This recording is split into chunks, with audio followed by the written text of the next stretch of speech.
Okay, Sunday, 21st of July, 2024. So, are we entering a multipolar world? Are we entering a new Cold War? Are we entering a new Iron Curtain? Now, well, that would depend on really what's happening in terms of geopolitics, the divisions, the factions, the ideologies even. That's going back a bit. That even on those lines, different factions, global factions can emerge. And what seems to be the case, what seems to be happening in the world is because of differences of opinion, differences of ideas and whatever else, the world seems to be fracturing, and it seems to be entering a kind of new Cold War, a new Iron Curtain. A mentor of mine, 2 odd years ago, said there'll be people on the West heavily involved in that world, in that sphere of influence, and the East, and again heavily involved in that sphere of influence. And there'll be those international people that will skip in between here and there. It'll be still quite a fluid world in terms of passports and whatever else, and just get a plane, go somewhere in the world and do stuff. But the way the world is going, with increased division, increased ideologies, is a new multipolar world emerging. Now, I mean that quite sincerely. Yes, no, maybe, but it's interesting to note that when people tend to talk about something in general, rumours or observations en masse, then there seems to be some truth to that. This is what's called the wisdom of the markets. You take a jar and you're trying to count how many marbles are inside. You ask 100 or so people, and the average, the mean of all those different results from 100 people will be just about right. So it seems to be there's some concern, let's say. Okay, so there have been different conflicts recently in Europe. Okay, interesting. And there's the Belt and Road Initiative, so economic and military situations, let's say, that's happening. And the reasons behind that are long and complicated and historical and final. It goes back and it's well justified, back and forth. There's all sorts of logic, all sorts of ideas thrown around to excuse that and to justify it. Things are happening. And where is that going?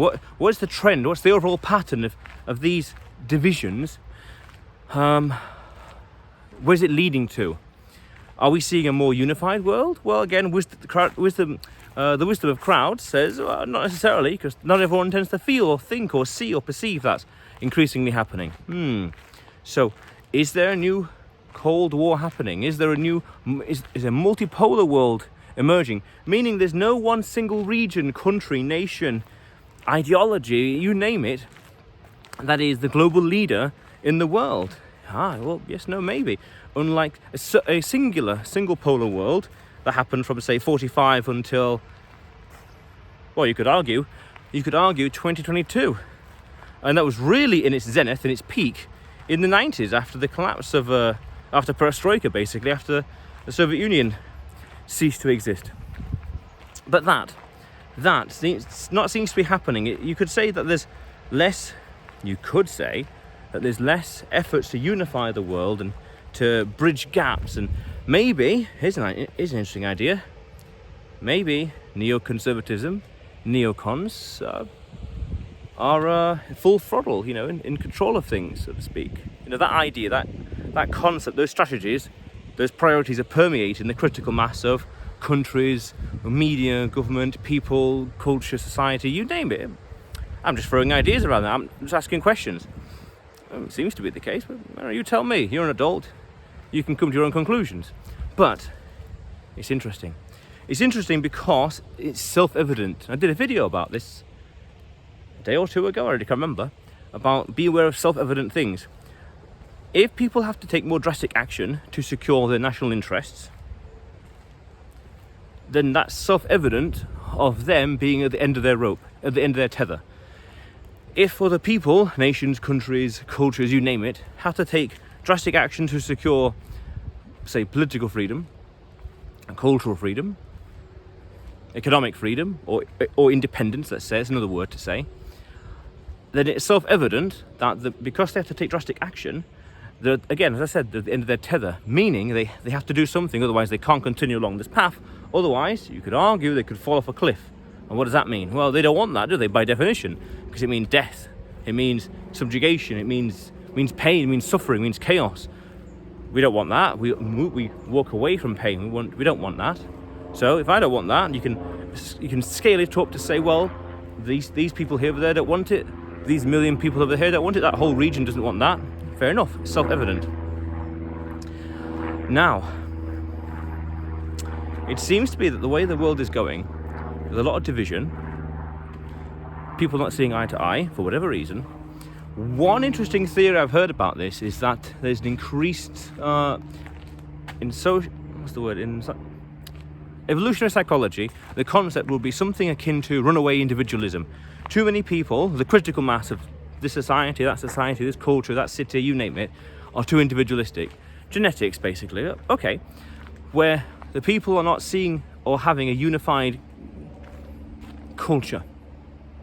If there's no unified culture, they're akin to atoms just floating in the world and just bumping into each other if and when, for whatever reason. If there's no unified culture, then there's no unified idea to maintain said culture.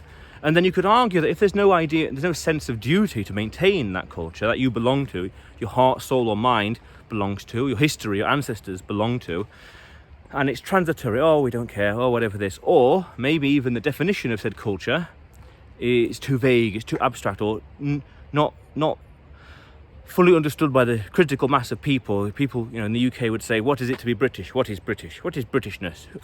How do you define British? And if the critical mass of people can't define that and identify and agree, that's Britain, not that is this thing we all agree on implicitly, then you could say that then right there is reason for people to care and to get along and to help defend and maintain said culture, said identity.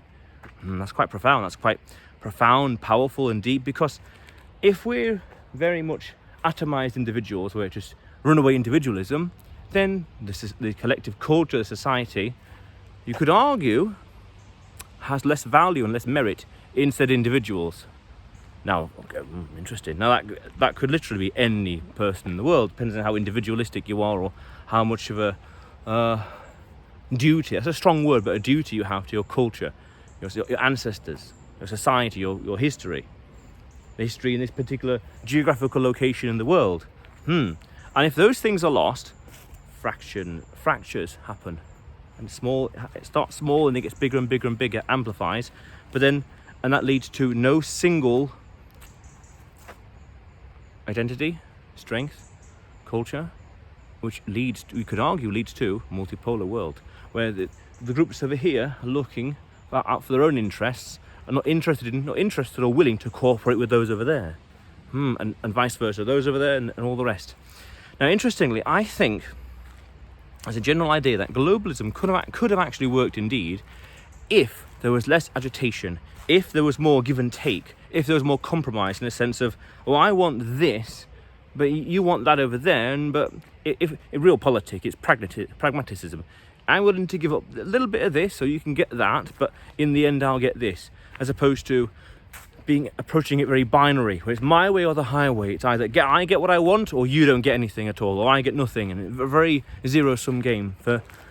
For me to win, you have to lose, as opposed to creating win-win scenarios. And I think had that attitude been more prevalent in the right places, right halls of power, let's say, I think globalism could actually indeed work, which means that then there'd be the status quo would have continued, meaning a singular polar world. But that's not been the case, because people have been you could argue, too individualistic, looking at their own ideas, or being too agitative, too aggressive, let's say, too assertive, uncompromising, which in some way is quite gallant, is quite noble. I mean, you get what you want, which is strong, it's powerful. But at what cost?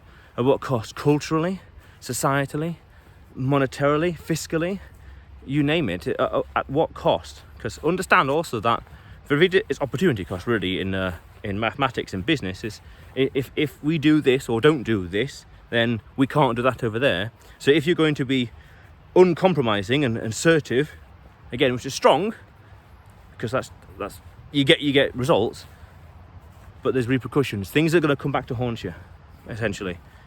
karma, you could say, but law of unintended consequences. So it seems then that a lot of the decisions and actions and choices in the past, let's say 30 years, is culminating in a multipolar world. As I said earlier, people over here, people over there in this world, and there's people in the middle, moving back and forth between the two. I guess the best way to end this would be prepare accordingly, plan accordingly, know what's going on. Ooh, that's interesting. Yeah, what's going to happen? I think the next 15, 30 or so years is going to be extremely interesting politically wise. When's it not been interesting? But nonetheless, because I did a video about this, how to predict the future, 3 ways to predict the future, and one of them is things will be different 15 years from now, and things will be a lot different, night and day equivalent, in 30 years from now. So it's interesting concepts to consider, but it's worth understanding that as a first principle, geopolitically speaking, and what's happening in the world, are we entering a multipolar world? The signs are there. If we look through the entrail, so to speak, you never know what you're going to see. But the first principle being, we were or are in a single polar world, and what's happening because of the actions and decisions here and there across the globe, decisions, actions, priorities, values, individualistic or collective values, things are changing. Changing in what direction? You tell me. Comment below, you know what to do. Very interesting. But otherwise, you will see me tomorrow.